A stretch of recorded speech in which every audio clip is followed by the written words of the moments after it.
May kasamahan po tayo mga tiga-namayan dito. Ayan. Ito po yung isa sa pinakamahirap na trabaho dito sa isla, ang pagtatambak. Pero kahit po maputik, pag malaki mo rin po dahil marangal naman. Yan yung ginagamit nilang panghiwa ng lupa. Oh. Malaki po yan. Pag nahiwa yung lupa na ipapasa po isa-isa yan pa. Hanggang doon sa pilati. Ang itsura ng lupa. Ayan o, yan ang mga itsura ng lupa. Pag silang kasama na yan. Ito naman po yung pangalawang grupo na nagtatambak dito. Mga tiga Masili naman po yan, tiga sa amin. Oh.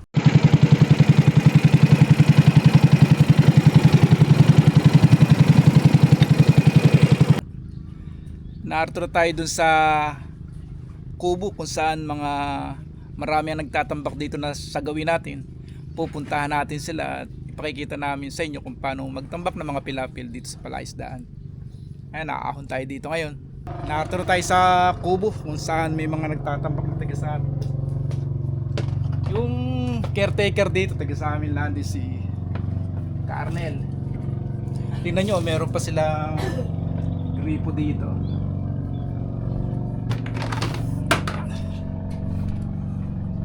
Good morning po.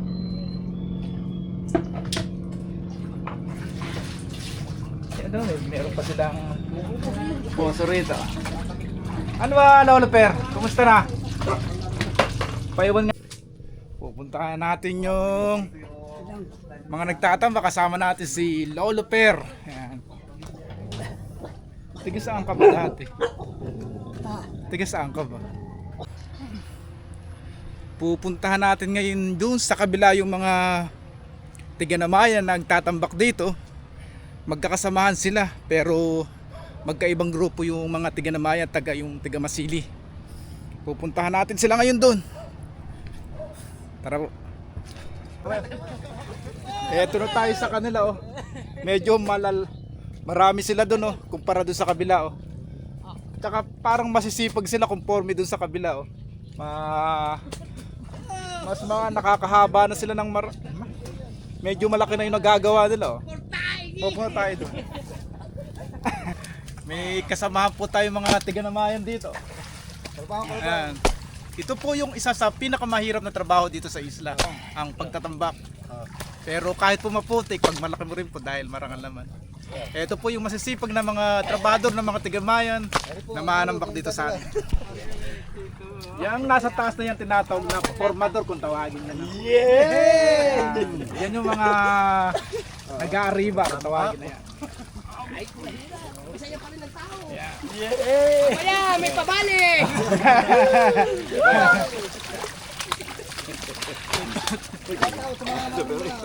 Kahit na mahirap po yan oh. Masisipag po yan oh. Bati ko ang aking kapatid na nasa Japan. At ang aking pamangking anak-anakang si Maxim. Ganyan sa Sa hirap ang tatay kabo mo. buhay po natin ngayon, hindi kailangan yung maging tamad ka. Kahit po yung ganitong trabaho, hindi po dapat kinahihiya yan. Dahil isang marangal na trabaho po ito kahit na maputik. Sabi nga po, basta pinagpaguran mo, ipagmalaki mo po. Yan. Eto na po tayo sa palaisdaan. Yung mga kinukuha nilang lupa dito po mismo sa gitna ng palaisdaan, medyo malalim na po. Kaya halos pag tinusok mo po yung pala, sigurado po hanggang leeg na. Lalim na oh. Yan yung ginagamit nilang panghiwa ng lupa oh. Malaki po yan. Pag nahiwa yung lupa na ipapasa po isa-isa yan pa. Hanggang doon sa Ang pilati. itsura ng lupa. Ayan o, yan ang mga itsura ng lupa pagka na Paano ng mga anak ko? Ang ila tatay. Tanga nang nakakarating pa pala ng Canada eh. Ang nakating ng Canada din, tapos na kay Temi. yan na ang pangkaraniwang trabaho po namin dito sa isla yan o. Yung pagtatambak sa palaisla. Magtugo na pala.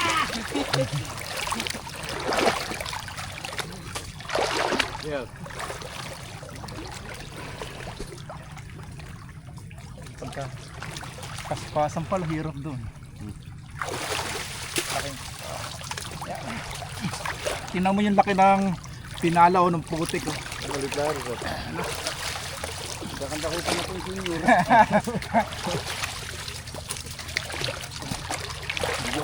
Tuloy ka. Nakapanood na namin ay pare. Oo, mamaya. Itong pesto na to, yung pagdadampot ng lupa, isa sa pinakamahirap na pesto yan, oh. Yay! Kasi yung pagkadinampot mo, itataas mo doon, oh. Wala kamatayang itlog, ang ulam. Nakakatisa. Ren, ang itik ren.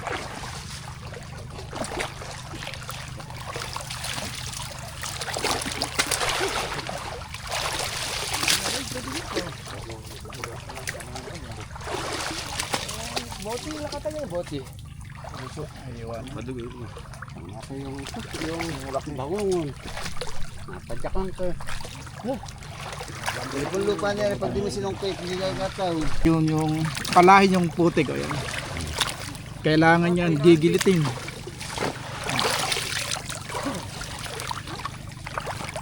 Ganda pala pagkaka-vlog sa. Oh, mabilis doon, no? Puro lasing yata mga bata po. Nagyayari ba sila dun? Pero po kapalaso po.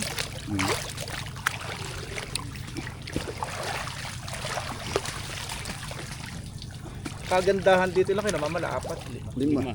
5. Doon ko. Konti yata namamala doon. Apat ang namamanag.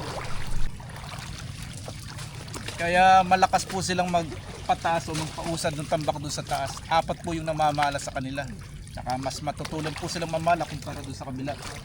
Kaya halos po malaki na yung nagagawa nila doon sa taas. Ito pong pagkatambak na ito dito sa na isang trabaho dito sa amin sa isla. Kinagis na rin po namin lahat yan. Trabaho din po ng mga tatay namin dati yan. Pero yung itong mga iba rito, mga namamasada po ng mga taxi. Yung iba naman po may mga bakla dun sa dagat. Pero po yata walang nahuhuli ngayon. Walang bakla din, tagulan. Tayo airport, kailangan Natin sabihin, baka makita ng San Miguel yun. wala nang matawa mga tao. Dito. Dahil sa San Miguel. Ito, isa sa importante rin po sa pagtatambak yung mga namimilapil ng ganito.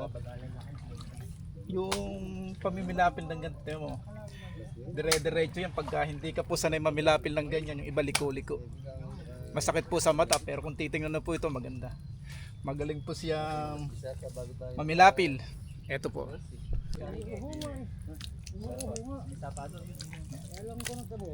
Kailangan pong kutkitin na madiretso yung pilapil.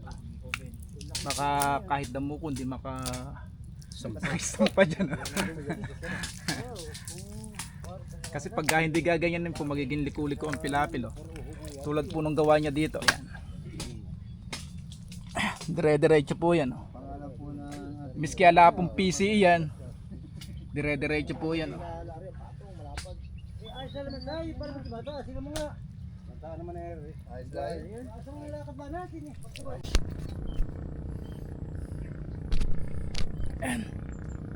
Medyo mahaba-haba na rin yung nagagawa nilang mga pilapil dito. Yung ginagawa po nila mga pilapil na to, pakayaw po yan. Sumusukat po ang may tinatawag po sila na isang sukat na sumusukat ng halos na 10 dipa. Pag naka 10 dipa ka po dyan, ibig sabihin niyan isang sukat. Hindi lang po natin alam kung magkano ang halaga ng isang sukat ngayon. Pero sa taas po ng itinatambak nila ng mga lupa rito, sigurado po medyo mataas din ang presyo. Wow, ako pa. Sa inyo, ako pa. Ito naman po yung pangalawang grupo na nagtatambak dito. Mga tiga Masili naman po yan, tiga sa amin. Oh. Ayan. Lulusong tayo naman diyan. Doon sa kabila lumusong tayo. Kaya lulusong naman po tayo dito.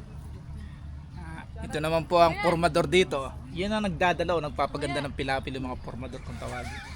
Lulusong tayo dyan. Oh. Ayan nga naman eh. Iyan ang pinakamahirap na trabaho dito. Yun oh. Dito. Doon sa pinakamaganda nilang kasamahan na yan. Eto sila oh. Pupunta naman natin mga mga namamala doon. Ba't hiwa-hiwalay kayo? Hindi sila namamara, nagdadakal sila eh. Kaway namin ho yun. Oo. Taga Bangbang. Pesa. Naku, layo ng alogin pala. Lugod pa rin. Layo oh. Taga Bangbang. Hindi sila ba't hindi na lang nila pelahin? Oh. Tingnan mo oh.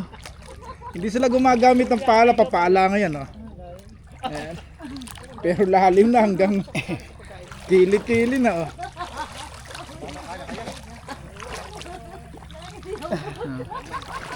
Matagal silang makakayari nito.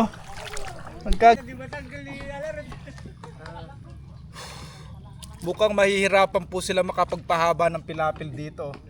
Kasi nga po itong kinukuha na nila ng lupa o napakalayo po. Pagka wala, hindi po sila gagamit ng bangka rito. Wala po natin kung kikita sila ng 300 ito hanggang alas 12 ng tanghali.